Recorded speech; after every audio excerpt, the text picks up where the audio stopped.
ஓம் தத்புருஷாய வித்மஹே மகாதேவாய தீமஹி தன்னோ ருத்ர பிரசோதயாத். நாம் இந்த பதிவில் பிறக்கப் போகும் அக்டோபர் மாதத்திற்கான உங்கள் ராசிக்கான பலன் என்ன என்பதனை பற்றி விரிவாக காண்போம்.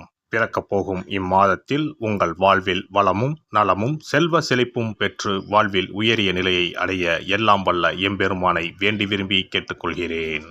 இம்மாத கிரகநிலை என எடுத்துக்கொண்டால் ரிஷபராசியில் குரு பகவானும் மிதுன ராசியில் செவ்வாய் பகவானும் உள்ளனர். இம்மாத ஆரம்பத்தில் சந்திர பகவான் சிம்ம ராசியில் தனது பயணத்தை துவக்குகிறார். கன்னி ராசியில் சூரிய பகவான், புதன் பகவான், கேது பகவான் உள்ளனர். துலாம் ராசியில் சுக்கிர பகவானும், கும்ப ராசியில் சனி பகவானும், மீன ராசியில் ராகு பகவானும் சஞ்சாரம் செய்கின்றனர். இம்மாத கிரக பயிற்சி என எடுத்துக்கொண்டால் புதன் பகவான் அக்டோபர் மாதம் 10ஆம் தேதி துலாம் ராசிக்கு பயிற்சியாகின்றார். சுக்கிர பகவான் அக்டோபர் மாதம் 12ஆம் தேதி அன்று விருச்சக ராசிக்கு பயிற்சியாகின்றார். அக்டோபர் மாதம் 17ஆம் தேதி இரவு 7:40 சூரிய பகவான் கன்னி ராசியில் இருந்து துலாம் ராசிக்கு பயிற்சியாகின்றார். செவ்வாய் பகவான் அக்டோபர் மாதம் 20ஆம் தேதி அன்று மிதுன ராசியில் இருந்து கடக ராசிக்கு பயிற்சியாகின்றார். நீச்சஸ்தானத்திற்கு செல்லும் செவ்வாய் பகவானால் மிகப்பெரிய மாற்றம் உண்டாகும். இம்மாத கடைசியில் அக்டோபர் 29ஆம் தேதி புதன் பகவான் துலாம் ராசியில் இருந்து விருச்சக ராசிக்கு பயிற்சியடைகின்றார். இம்மாதத்தில் வரும் விசேஷ நாட்கள் என எடுத்துக்கொண்டால் அக்டோபர் மாதம் 2ஆம் தேதி மகாலய அமாவாசை வருகின்றது. வருடத்திற்கு ஒரு முறை வரக்கூடிய இந்த அமாவாசையில் பித்ருக்கள் மேலோகத்தில் இருந்து பூமிக்கு வந்து நம்மை ஆசீர்வதிக்கக்கூடிய விசேஷமான நாளாகும். அக்டோபர் 3ஆம் தேதி நவராத்திரி விழா ஆரம்பம். அக்டோபர் மாதம் 11ஆம் தேதி ஆயுத பூஜை என்று சொல்லக்கூடிய சரஸ்வதி பூஜை வருகின்றது. அக்டோபர் 12ஆம் தேதி விஜயதசமி, அக்டோபர் 31ஆம் தேதி தீப ஒளி திருநாள். இனி உங்கள் ராசிக்கு இம்மாதம் நடக்க உள்ள சுப மற்றும் அசுப பலன் என்ன என்பதனையும், அசுப பலன் ஏற்படுமாயின் ராசிக்காரர்கள் செய்ய வேண்டிய பரிகாரம் என்ன, வழிபட வேண்டிய தெய்வம் யார் என்பதனை பற்றி விரிவாக காண்போம்.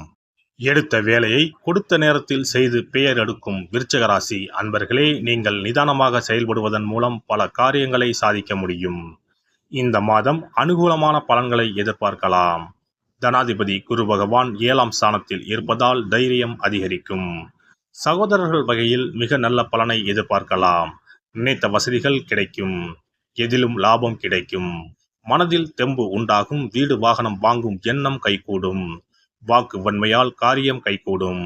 ஆன்மீக எண்ணம் உண்டாகும்.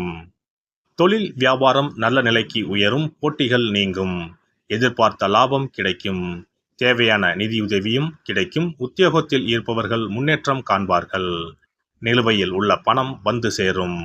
நிர்வாக திறமை வெளிப்படும். மேலிடத்தில் உங்களுக்கான அங்கீகாரம் கிடைக்கும்.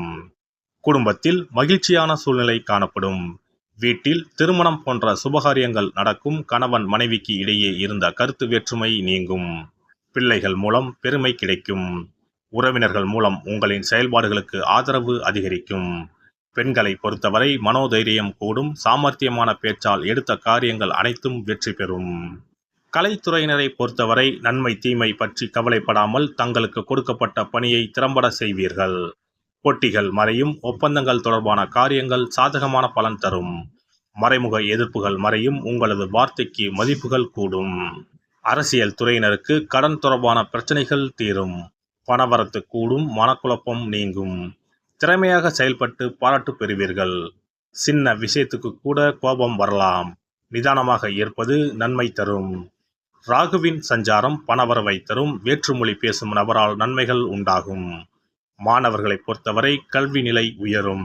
எதிர்பார்த்த உதவிகள் கிடைக்கும். நட்சத்திர பலன்கள் விசாகம் 4ஆம் பாதம். குடும்பத்தில் குதூகலம் அதிகரிக்கும். ஆடம்பர பொருட்களை வாங்குவீர்கள். கடந்த காலமாக தடைப்பட்டு வந்த திருமணம் போன்ற சுப நிகழ்ச்சிகள் கைகூடும். அதுவும் நல்ல வரனாக அமையும். குழந்தை பாக்கியம் கிடைக்கப் பெறுவர். அனுஷம் நட்சத்திரம் விருந்து விழா என சென்று வருவீர்கள். குடும்பத்தில் நிலவி வந்த பிரச்சனைகள் அனைத்தும் படிப்படியாக மறையும். தம்பதிகளிடையே நிலவி வந்த கருத்து வேறுபாடுகள் மறையும். பிரிந்திருக்கும் குடும்பம் ஒன்று சேரும். உத்தியோகம் பார்ப்பவர்கள் பின்தங்கிய நிலை மாறி முன்னேற்றம் காண்பர். கேட்டை நட்சத்திரம் மேல் அதிகாரிகளின் ஆதரவு கிடைக்கும். உங்கள் திறமை மேம்படும். கோரிக்கைகள் நிறைவேறும். பதவி உயர்வு, சம்பள உயர்வு போன்றவை கிடைக்கும். சக ஊழியர்கள் உதவிகரமாக இருப்பார்கள். சிலருக்கு முக்கிய பொறுப்புகள் வந்து சேரும். வேலையின்றி தவிக்கும் படித்தவர்களுக்கு வேலை கிடைக்கும். மேலும் சிறப்புற அமைய செவ்வாய்க்கிழமை தோறும் அருகில் இருக்கும் முருகன் கோவிலுக்கு சென்று நெய் தீபம் ஏற்றுங்கள். நல்லதே நடைபெறும். சிறப்பு பரிகாரம். சொந்த வீடு அமைவதற்கு ஆன்மீக பரிகாரம். சொந்த வீடு கனவு நிறைவேற வேண்டும் என்பதற்காக எத்தனையோ கோவிலுக்கு சென்று எத்தனையோ பூஜை வழிபாடு என செய்தும் ஒன்றும் நடக்கவில்லை என்பவர்கள் வீட்டிலேயே இந்த எளிய பரிகாரத்தை செய்து வந்தால் நல்ல பலன் கிடைக்கும். எளிமையான இந்த 2 பரிகாரங்களை செய்து வந்தால் விரைவில் சொந்த வீடு யோகம் அமையும். அதனால் நம்பிக்கையுடன் இந்த சக்தி வாய்ந்த வழிபாட்டை செய்து வரவும். எவ்வளவுதான் சொத்து பணம் இருந்தாலும் நமக்கென்று ஒரு வீடு இல்லை என்றால் அது மனக்குறையாகவே இருக்கும். சொந்த வீடு வாங்க முடியவில்லையே என்பது பலரின் ஏக்கமாகவும் கனவாகவும் இருந்து வருகிறது. சொந்த வீடு வாங்க வேண்டும், வாங்கிய இடத்தில் விரைவில் வீடு கட்ட வேண்டும், ஏற்கனவே துவங்கியிருந்த வீட்டின் பணிகளை பணப்பற்றாக்குறையால் கட்டி முடிக்க முடியவில்லையே என்ற கவலையில் இருப்பவர்கள் ஏராளம். இப்படிப்பட்டவர்கள் வீட்டிலேயே எளிமையான 2 பரிகாரங்களை தொடர்ந்து செய்து வந்தாலே போதும். சொந்த வீடு வாங்க வேண்டும் என்று நினைப்பவர்கள், அதற்கான முயற்சியில் ஈடுபட்டிருப்பவர்கள் ஒரு சிறிய அகல் விளக்கில் விளக்கெண்ணெய் ஊற்றி தீபம் ஏற்ற வேண்டும்.